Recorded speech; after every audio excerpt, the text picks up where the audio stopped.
Acts 10.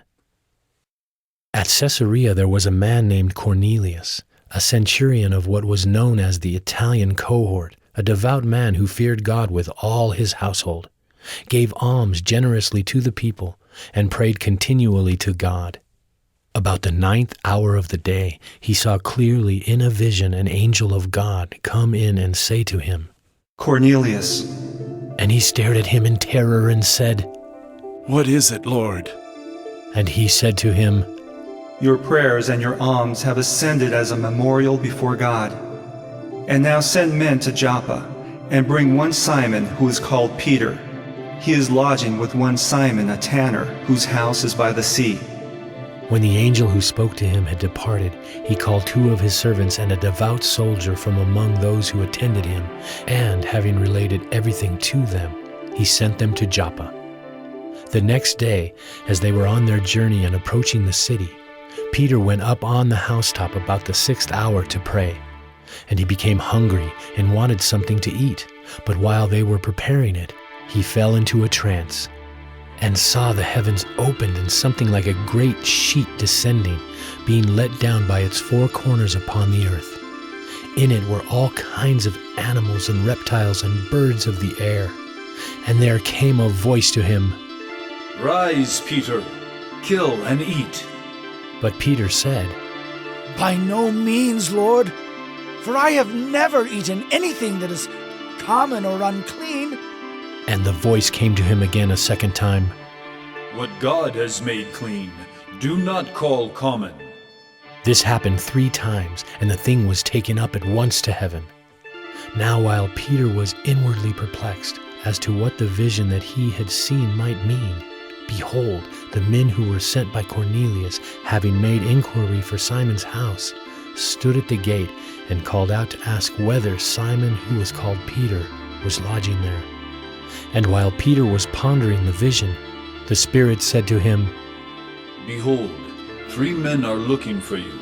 Rise and go down and accompany them without hesitation, for I have sent them. And Peter went down to the men and said, "I am the one you are looking for. What is the reason for your coming?"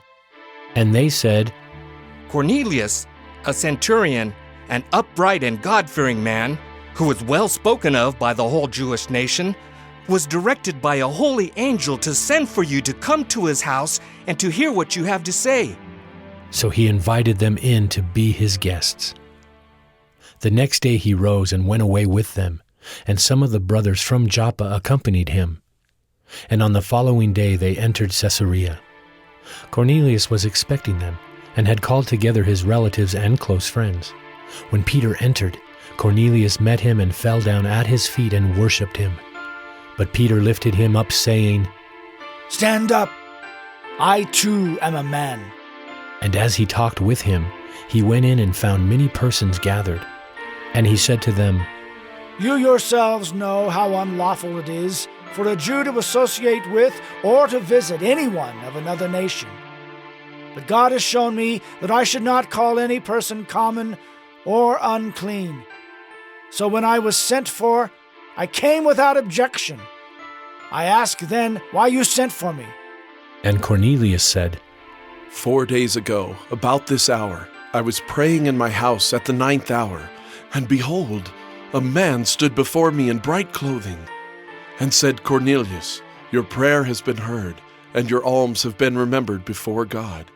Send therefore to Joppa, and ask for Simon, who is called Peter. He is lodging in the house of Simon, a tanner, by the sea.